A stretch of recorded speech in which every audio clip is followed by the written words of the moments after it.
ਵਾਹਿਗੁਰੂ ਜੀ ਕਾ ਖਾਲਸਾ ਵਾਹਿਗੁਰੂ ਜੀ ਕੀ ਫਤਿਹ।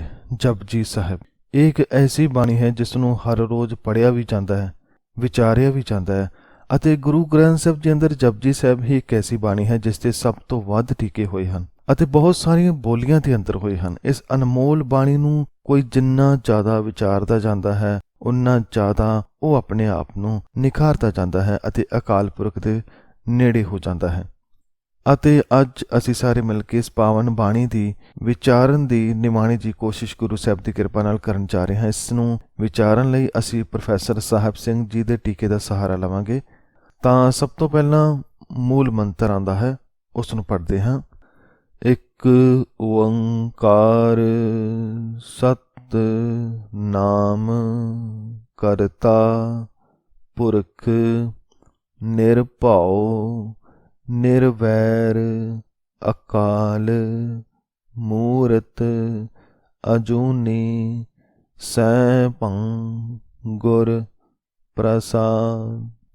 ਸਭ ਤੋਂ ਪਹਿਲਾ ਅੱਖਰ ਜੋ ਗੁਰੂ ਗ੍ਰੰਥ ਸਾਹਿਬ ਜੀ ਦੀ ਸ਼ੁਰੂਆਤ ਦਾ ਹੈ ਉਹ ਹੈ ਇੱਕ, ਗਿਣਤੀ ਵਾਲਾ ਇੱਕ। ਉਸ ਤੋਂ ਬਾਅਦ ਹੈ ਓੰ, ਜਿਸ ਦਾ ਅਰਥ ਕੀਤਾ ਗਿਆ ਹੈ ਬ੍ਰਹਮ, ਭਾਵ ਉਹ ਹਸਤੀ, ਉਹ ਸ਼ਕਤੀ ਜੋ ਇੱਕ ਹੈ, ਜੋ ਹਰ ਪਾਸੇ ਹੈ, ਜਿਸ ਇੱਕ ਤੋਂ ਸਭ ਕੁਝ ਬਣਿਆ ਹੈ। ਅਤੇ ਤੀਸਰਾ ਅੱਖਰ ਜੋ ਓੰਗ ਦੇ ਉੱਪਰ ਹੈ ਉਸ ਨੂੰ ਕਾਰ ਕਹਿੰਦੇ ਹਨ, ਜਿਸ ਤੋਂ ਭਾਵ ਹੈ ਇੱਕ ਰਸ, ਜਿਸ ਵਿੱਚ ਤਬਦੀਲੀ ਨਾ ਆਵੇ। ਸੋ ਪੂਰੇ ਸ਼ਬਦ ਦਾ ਅਰਥ ਹੈ ਕਿ ਇੱਕ ਅਕਾਲ ਪੁਰਖ ਜੋ ਇੱਕ ਰਸ ਵਿਆਪਕ ਹੈ, ਭਾਵ ਜੋ ਹਰ ਜਗ੍ਹਾ ਹੈ, ਸਦਾ ਤੋਂ ਸੀ ਅਤੇ ਸਦਾ ਰਹੇਗਾ। ਗੁਰੂ ਪਿਆਰਿਓ, ਅਕਾਲ ਪੁਰਖ ਕੌਣ ਹੈ, ਕੀ ਇਸ ਦਾ ਨਾਮ ਹੈ, ਉਸ ਦੇ ਅੰਦਰ ਕਿਹੜੇ ਗੁਣ ਹਨ, ਉਹ ਕਰਦਾ ਕੀ ਹੈ, ਇਹਨਾਂ ਸਾਰੇ ਸਵਾਲਾਂ ਨੂੰ ਮੂਲ ਮੰਤਰ ਅੰਦਰ ਗੁਰੂ ਸਾਹਿਬ ਨੇ ਸਮਝਾਇਆ ਹੈ। ਅਤੇ ਇੱਕ ਗੱਲ ਹੋਰ ਕਿ ਜੋ ਇੱਕ ਓੰਕਾਰ ਹੈ ਇਸ ਨੂੰ ਬੀਜ ਮੰਤਰ ਵੀ ਕਿਹਾ ਜਾਂਦਾ ਹੈ। ਕਹਿਣ ਤੋਂ ਭਾਵ ਜਿਵੇਂ ਬੀਜ ਤੋਂ ਰੁੱਖ ਬਣਦਾ ਹੈ, ਇੰਜ ਹੀ ਇੱਕ ਓੰਕਾਰ ਬੀਜ ਹੈ। ਇਸ ਬੀਜ ਤੋਂ ਹੀ ਅੱਗੇ ਮੂਲ ਮੰਤਰ ਬਣਿਆ, ਮੂਲ ਮੰਤਰ ਤੋਂ ਫਿਰ ਹੋਰ ਸਾਰੀਆਂ ਬਾਣੀਆਂ ਬਣੀਆਂ, ਭਾਵ ਇਸ ਤਰ੍ਹਾਂ ਇਸ ਦਾ ਵਿਸਥਾਰ ਹੋਇਆ। ਅਤੇ ਇਸ ਬੀਜ ਤੋਂ ਨਾ ਸਿਰਫ ਗੁਰੂ ਗ੍ਰੰਥ ਸਾਹਿਬ ਜੀ ਦੀ ਸ਼ੁਰੂਆਤ ਹੋਈ, ਬਲਕਿ ਇਸ ਸਾਰੇ ਜਗਤ ਦੀ ਸ਼ੁਰੂਆਤ ਵੀ ਇੱਕ ਤੋਂ ਹੀ ਹੋਈ ਹੈ।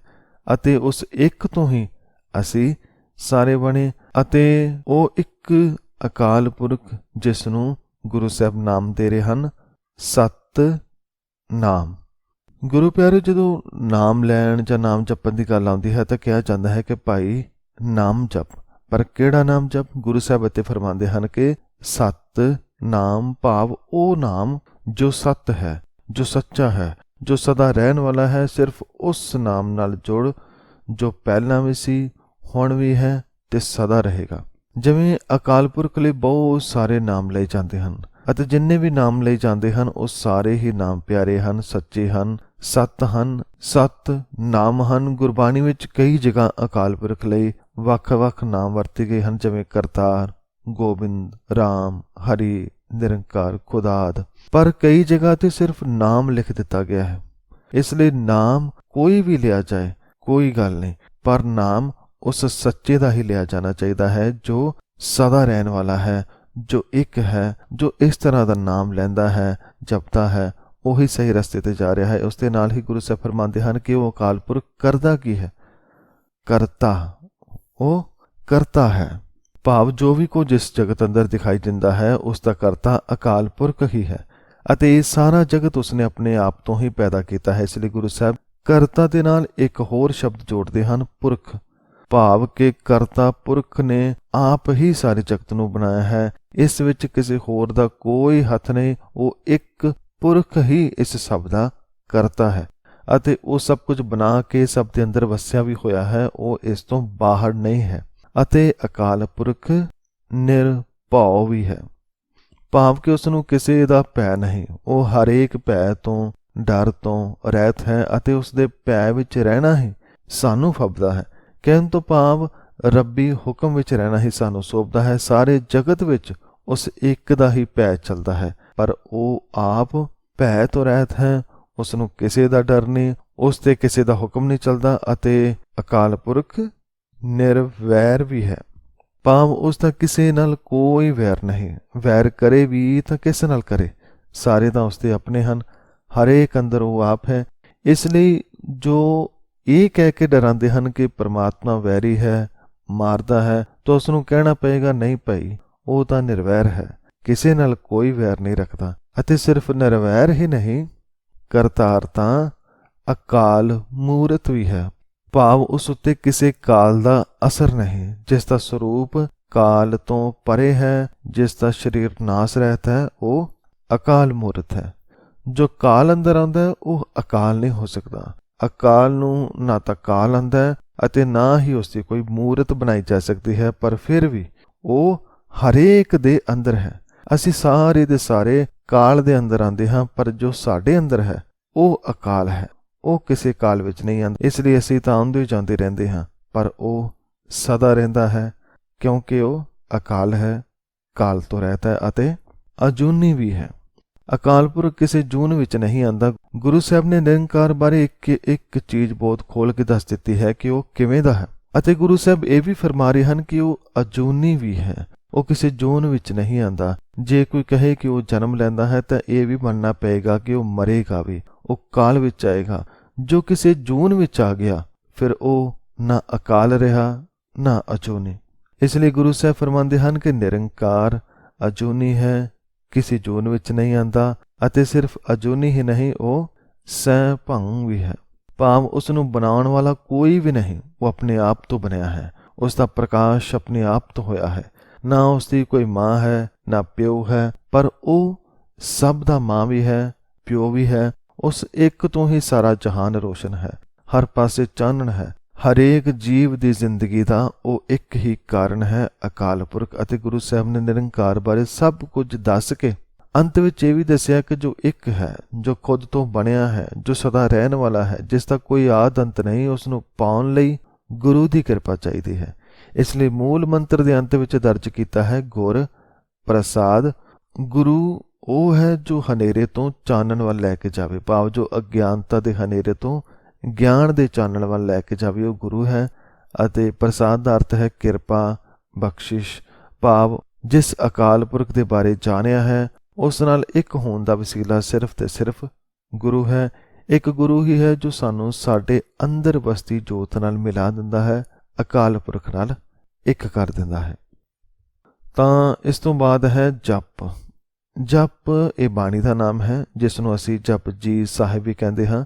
ਜੇ ਸਾਨੂੰ ਅਸਲ ਵਿੱਚ ਜਪਣਾ ਸਿੱਖਣਾ ਹੈ ਕਿ ਜਪ ਕੀ ਹੈ, ਤਾਂ ਜਪਜੀ ਸਾਹਿਬ ਨੂੰ ਵਿਚਾਰਨਾ ਪਏਗਾ। ਜਦ ਪੂਰੀ ਬਾਣੀ ਨੂੰ ਮਨ ਲਾ ਕੇ ਵਿਚਾਰਿਆ ਜਾਏ ਤਾਂ ਸਮਝ ਪੈਂਦੀ ਹੈ ਕਿ ਜਪ ਕਿੰਜ ਕਰਨਾ ਹੈ। ਅਤੇ ਇਸ ਸਭ ਦੀ ਸ਼ੁਰੂਆਤ ਹੁੰਦੀ ਹੈ ਸ਼ਲੋਕ ਤੋਂ, ਜਿਸ ਵਿੱਚ ਗੁਰੂ ਪਾਤਸ਼ਾਹ ਫਰਮਾਉਂਦੇ ਹਨ ਕਿ ਆਦ ਸੱਚ ਜੁਗਾਦ ਸੱਚ ਹੈ ਭੀ ਸੱਚ, ਨਾਨਕ ਹੋਸੀ ਭੀ ਸੱਚ। ਭਾਵ ਜਿਸ ਨਾਲ ਜੁੜਨ ਲਈ ਗੁਰੂ ਸਾਹਿਬ ਨੇ ਇਹ ਅਣਮੁੱਲੀ ਬਾਣੀ ਜਪ ਉਚਾਰੀ ਹੈ, ਉਸ ਬਾਰੇ ਸਤਿਗੁਰੂ ਜੀ ਫਰਮਾਉਂਦੇ ਹਨ ਕਿ ਅਕਾਲ ਪੁਰਖ ਆਦ ਭਾਵ ਮੁੱਢ ਤੋਂ ਹੋਂਦ ਵਾਲਾ ਹੈ, ਜੁਗਾਦ ਭਾਵ ਜੁਗਾਂ ਦੇ ਮੁੱਢ ਤੋਂ ਮੌਜੂਦ ਹੈ, ਭਾਵ ਜੁਗਾਂ ਦੀ ਸ਼ੁਰੂਆਤ ਤੋਂ ਵੀ ਪਹਿਲਾਂ ਦਾ ਹੈ, ਅਤੇ ਹੈ ਵੀ ਇਸ ਵੇਲੇ ਵੀ ਮੌਜੂਦ ਹੈ, ਅਤੇ ਹੋਸੀ ਵੀ ਅਗਾਂਹ ਤੋਂ ਵੀ ਹੋਂਦ ਵਾਲਾ ਰਹੇਗਾ, ਸਦਾ ਰਹੇਗਾ। ਗੁਰੂ ਸਾਹਿਬ ਨੇ ਸਮਝਾਇਆ ਕਿ ਜਿਸ ਇੱਕ ਦਾ ਜਪ ਕਰਨਾ ਹੈ ਉਹ ਨਿਰੰਕਾਰ ਅਕਾਲ ਪੁਰਖ ਉਦੋਂ ਵੀ ਸੀ ਜਦੋਂ ਕੁਝ ਨਹੀਂ ਸੀ, ਅਤੇ ਹੁਣ ਵੀ ਹੈ, ਅਤੇ ਸਦਾ ਹੀ ਉਹ ਰਹੇਗਾ। ਇਹ ਜਗਤ ਆਉਂਦੇ ਜਾਂਦੇ ਰਹਿਣਗੇ, ਪਰ ਉਹ ਸਦਾ ਸੀ, ਹੈ ਤੇ ਰਹੇਗਾ। ਇਸ ਤੋਂ ਬਾਅਦ ਗੁਰੂ ਸਾਹਿਬ ਸਮਝਾਉਂਦੇ ਹਨ ਕਿ ਅਕਾਲ ਪੁਰਖ ਨਾਲ ਜੁੜਨ ਲਈ ਮਨ ਨੇ ਬਹੁਤ ਯਤਨ ਕੀਤੇ, ਪਰ ਸਾਰੇ ਹੀਲੇ ਬੇਕਾਰ ਗਏ। ਕਿਹੜੇ ਕਿਹੜੇ ਤਰੀਕੇ ਵਰਤੇ, ਉਹਨਾਂ ਬਾਰੇ ਗੁਰੂ ਸਾਹਿਬ ਫਰਮਾਉਂਦੇ ਹਨ ਕਿ ਸੋਚੈ ਸੋਚ ਨਾ ਹੋਵਈ, ਜੇ ਸੋਚੀ ਲੱਖ ਵਾਰ। ਸੋਚੈ ਭਾਵ ਸੋਚ ਰੱਖਣ ਨਾਲ, ਪਵਿੱਤਰਤਾ ਕਾਇਮ ਰੱਖਣ ਨਾਲ ਵੀ ਸੋਚ ਨਹੀਂ ਰਹਿ ਸਕਦੇ। ਜਿਵੇਂ ਅੱਜ ਵੀ ਤਨ ਦੀ ਪਵਿੱਤਰਤਾ ਨੂੰ ਲੈ ਕੇ ਬਹੁਤ ਕੁਝ ਹੁੰਦਾ ਹੈ, ਬਹੁਤ ਵਿਵਾਦ ਵੀ ਹੋ ਜਾਂਦੇ ਹਨ, ਪਰ ਗੁਰੂ ਸਾਹਿਬ ਸਮਝਾਉਂਦੇ ਹਨ ਕਿ ਐ ਭਾਈ, ਸਰੀਰ ਤੋਂ ਹੇਠਾਂ ਵੀ ਕਦੇ ਜਾ, ਮਨ ਨੂੰ ਹੀ ਸਭ ਕੁਝ ਸਮਝ ਕੇ ਬੈਠਾ ਹੈ, ਮਨ ਨੂੰ ਹੀ ਪਵਿੱਤਰ ਕਰਨ ਦੇ ਯਤਨ ਕਰੀ ਜਾਂਦਾ ਹੈ। ਪਵਿੱਤਰ ਤਾਂ ਮਨ ਦੀ ਵੀ ਕਰ। ਜੇ ਮਨ ਨੂੰ ਪਵਿੱਤਰ ਨਾ ਕੀਤਾ, ਜੇ ਉਸ ਦਾ ਇਸ਼ਨਾਨ ਜਪ ਨਾਲ ਨਾ ਕਰਵਾਇਆ, ਤਾਂ ਤਨ ਨੂੰ ਭਾਵੇਂ ਕਿੰਨੇ ਯੁੱਗ ਪਵਿੱਤਰ ਕਰੀ ਜਾਓ, ਕਦੇ ਪਵਿੱਤਰ ਨਾ ਹੋ ਪਾਏਗਾ। ਇਸ ਲਈ ਜੇ ਇੱਕ ਨਾਲ ਇੱਕ ਹੋਣਾ ਹੈ, ਆਪਣਾ ਆਪ ਸਵਾਰਨਾ ਹੈ, ਤਾਂ ਮਨ ਨੂੰ ਪਵਿੱਤਰ ਕਰਨ ਦਾ ਹੀਲਾ ਕਰ। ਯਾਦ ਰੱਖ ਕੇ ਤਨ ਨੂੰ ਸੁੱਚਾ ਕੀਤਾ ਕਦੇ ਸੁਚਮਤਾ ਨਹੀਂ ਆ ਸਕਦੀ। ਹਾਂ, ਮਨ ਨੂੰ ਪਵਿੱਤਰ ਕੀਤਿਆਂ ਜ਼ਰੂਰ ਪਵਿੱਤਰਤਾ ਆ ਸਕਦੀ ਹੈ। ਇਸ ਲਈ ਇਸ ਵੱਲ ਧਿਆਨ ਦੇਣ ਦੀ ਲੋੜ ਹੈ। ਉਸ ਤੋਂ ਬਾਅਦ ਗੁਰੂ ਸਾਹਿਬ ਫਰਮਾਉਂਦੇ ਹਨ ਕਿ ਚੁੱਪੈ ਚੁੱਪ ਨਾ ਹੋਵਈ ਜੇ ਲਾਏ ਰਹਾ ਲਿਵਤਾਰ।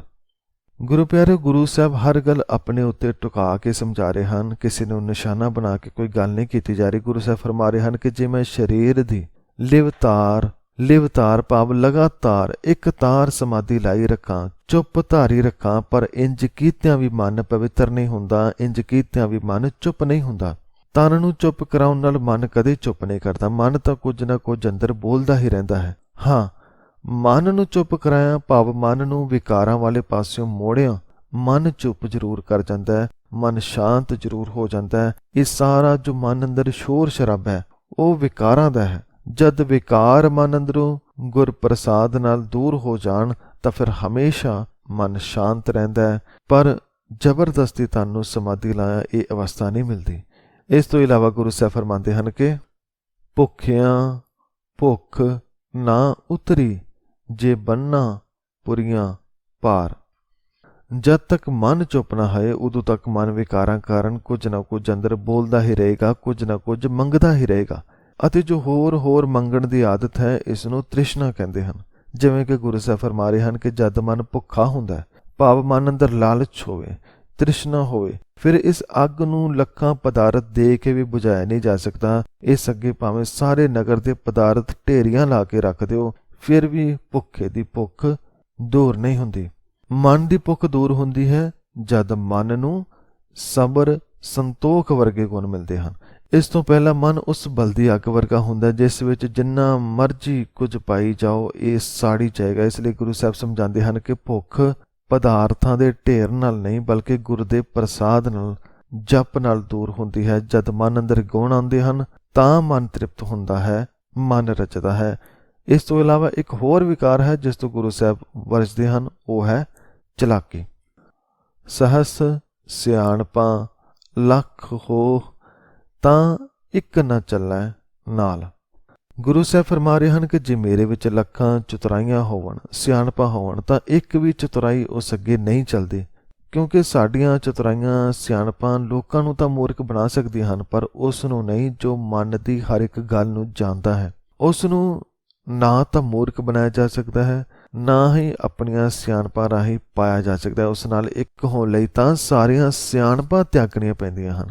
ਜਦ ਤੱਕ ਅਸੀਂ ਹਾਂ ਉਦੋਂ ਤੱਕ ਉਹ ਨਹੀਂ ਹੈ।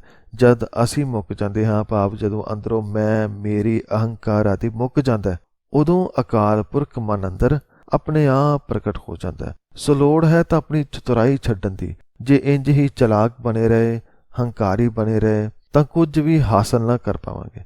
ਜਦ ਕਦੇ ਮਨ ਇਸ ਹਾਲਾਤ ਤੱਕ ਪਹੁੰਚਦਾ ਹੈ ਕਿ ਮੇਰੀ ਸਿਆਣਪ ਨਾਲ, ਚੁੱਪ ਨਾਲ, ਭੁੱਖ ਨਾਲ ਜੇ ਮਨ ਸੁੱਚਾ ਨਹੀਂ ਬਣਦਾ ਤਾਂ ਕਿੰਜ ਬਣਦਾ ਹੈ, ਕਿੰਜ ਇਹ ਸੱਚਾ ਬਣੇਗਾ, ਕਿੰਜ ਇਸ ਦੇ ਅੰਦਰੋਂ ਵਿਕਾਰ ਦੂਰ ਹੋਣਗੇ। ਇਸ ਸਵਾਲ ਨੂੰ ਗੁਰੂ ਸਾਹਿਬ ਫਰਮਾਉਂਦੇ ਹਨ ਕਿ ਕਿਵ ਸਚਿਆਰਾ ਹੋਈ ਹੈ, ਕਿਵ ਕੂੜੈ ਟੁੱਟੈ ਪਾਲ।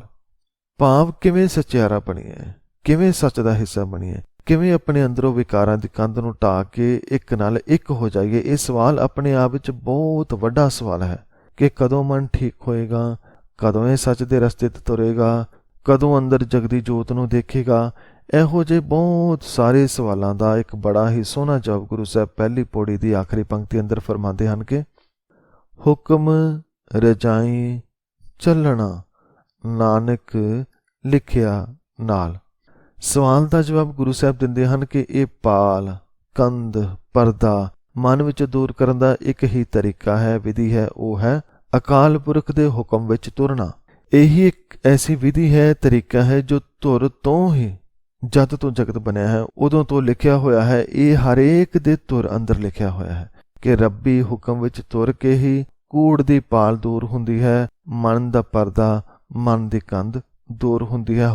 ਗੁਰੂ ਪਿਆਰੇ, ਜਦ ਤੱਕ ਆਪਣੇ ਹੁਕਮ ਵਿੱਚ ਮਨ ਦੀ ਮਰਜ਼ੀ ਨਾਲ, ਲੋਕਾਂ ਦੀ ਸਲਾਹ ਨਾਲ, ਵਿਕਾਰਾਂ ਦੇ ਸਹਾਰੇ ਚੱਲਦੇ ਰਹਾਂਗੇ ਤਾਂ ਕਿਤੇ ਨਾ ਪਹੁੰਚ ਪਾਵਾਂਗੇ। ਉਲਟਾ ਹੋਰ ਰੋਗ ਮਨ ਨੂੰ ਲਾ ਲਵਾਂਗੇ। ਪਰ ਜੇ ਰੱਬ ਦੇ ਹੁਕਮ ਨੂੰ ਸਮਝ ਕੇ ਚੱਲਾਂਗੇ ਤਾਂ ਜੀਵਨ ਮਨੋਰਥ ਪਾ ਲਾਂਗੇ, ਅਕਾਲ ਪੁਰਖ ਨੂੰ ਹੀ ਪਾ ਲਵਾਂਗੇ, ਸੱਚੇ ਬਣ ਜਾਵਾਂਗੇ। ਸੋ ਗੁਰੂ ਪਿਆਰੋ, ਇਹ ਸੀ ਪਹਿਲੀ ਪੌੜੀ ਜਿਸ ਵਿੱਚ ਗੁਰੂ ਸਾਹਿਬ ਨੇ ਸਾਨੂੰ ਬਹੁਤ ਸਾਰੇ ਵਹਿਮਾਂ, ਭਰਮਾਂ ਤੇ ਚਲਾਕੀਆਂ ਤੋਂ ਹਟਾ ਕੇ ਇੱਕ ਦਾ ਜਪ ਕਰਨ ਲਈ ਕਿਹਾ ਤੇ ਸਮਝਾਇਆ ਹੈ ਕਿ ਕਰਤਾਰ ਨਾਲ ਇੱਕ ਹੋਣਾ ਹੈ ਤਾਂ ਹੁਕਮ ਵਿੱਚ ਚੱਲ, ਰਜ਼ਾ ਵਿੱਚ ਤੁਰ। ਅਤੇ ਹੁਕਮ ਦਾ ਹੋਰ ਵਿਸਤਾਰ ਗੁਰੂ ਸਾਹਿਬ ਦੂਜੀ ਪੌੜੀ ਅੰਦਰ ਕਰਦੇ ਹਨ, ਜਿਸ ਦੀ ਵਿਚਾਰ ਅਗਲੀ ਵੀਡੀਓ ਵਿੱਚ ਗੁਰੂ ਸਾਹਿਬ ਦੀ ਕਿਰਪਾ ਨਾਲ ਕਰਨ ਦੀ ਕੋਸ਼ਿਸ਼ ਕਰਾਂਗੇ। ਤਾਂ ਅੰਤ ਵਿੱਚ ਹੋਈਆਂ ਸਭ ਗਲਤੀਆਂ ਦੀ ਮੈਂ ਮਾਫੀ ਚਾਹੁੰਦਾ ਅਤੇ ਗੁਰੂ ਸਾਹਿਬ ਦਾ ਧੰਨਵਾਦ ਕਰਦਾ ਹਾਂ ਇੰਨੀ ਪਿਆਰੀ ਵਿਚਾਰ ਦੇਣ ਲਈ। ਅਤੇ ਆਪ ਸਭ ਸੰਗਤ ਦਾ ਵੀ ਇਸ ਵਿਚਾਰ ਨੂੰ ਸੁਣਨ ਲਈ ਬਹੁਤ ਬਹੁਤ ਧੰਨਵਾਦ। ਵਾਹਿਗੁਰੂ ਜੀ ਕਾ ਖਾਲਸਾ, ਵਾਹਿਗੁਰੂ ਜੀ ਕੀ ਫਤਿਹ।